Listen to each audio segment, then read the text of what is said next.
O plenário da Câmara reconheceu nesta quarta-feira que o Brasil enfrenta hoje estado de calamidade pública em decorrência da pandemia de coronavírus. A iniciativa partiu do presidente Jair Bolsonaro, que no início da tarde enviou mensagem ao Congresso solicitando o reconhecimento do estado de calamidade até o dia 31 de dezembro deste ano. A proposta, que agora segue para o Senado, permite que o governo descumpra as metas fiscais para financiar ações de combate à doença, como explica o relator da matéria na Câmara, deputado Orlando Silva, do PCdoB paulista.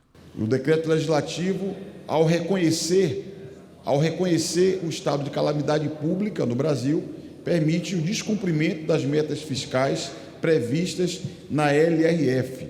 E o governo passará a ter condições orçamentárias e financeiras para fortalecer o SUS, que é o principal instrumento para combater a expansão da epidemia, e adotar medidas no campo econômico que vai garantir uma renda mínima universal para a população brasileira, de modo que nos permita garantir o confinamento e as outras medidas orientadas pelo Ministério da Saúde, que vão impedir a expansão sem controle, a propagação sem controle desse vírus. Não se trata de um cheque em branco, mas se trata de um crédito sem limite que o governo terá para adotar todas as medidas necessárias para nós vencermos a guerra contra o coronavírus. O texto aprovado também cria uma comissão mista a ser formada por 6 deputados e 6 senadores que vão acompanhar os gastos do governo e as medidas emergenciais adotadas no combate ao coronavírus. A comissão terá reuniões mensais com técnicos do Ministério da Economia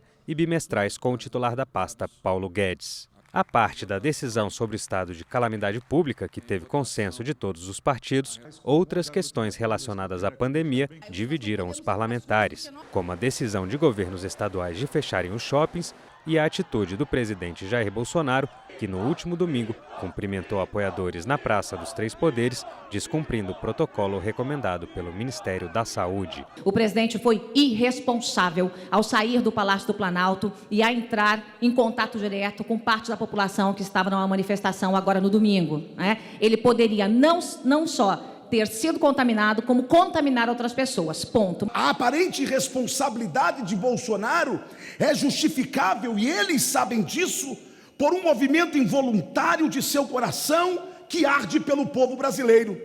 Bolsonaro não é um robô capaz de calcular todos os seus passos. Em nenhum momento o ministro mandou para a aula, em nenhum momento ele mandou fechar shopping, em nenhum momento ele falou para suspender transporte coletivo. Isso é um absurdo, isso está quebrando a economia do país, vai quebrar. É uma cadeia que começa na loja do shopping e vai parar de vender, para a indústria de produzir, e vai ter desemprego em massa. O governo não está preocupado com a saúde das pessoas, o governo está preocupado com a saúde dos mercados.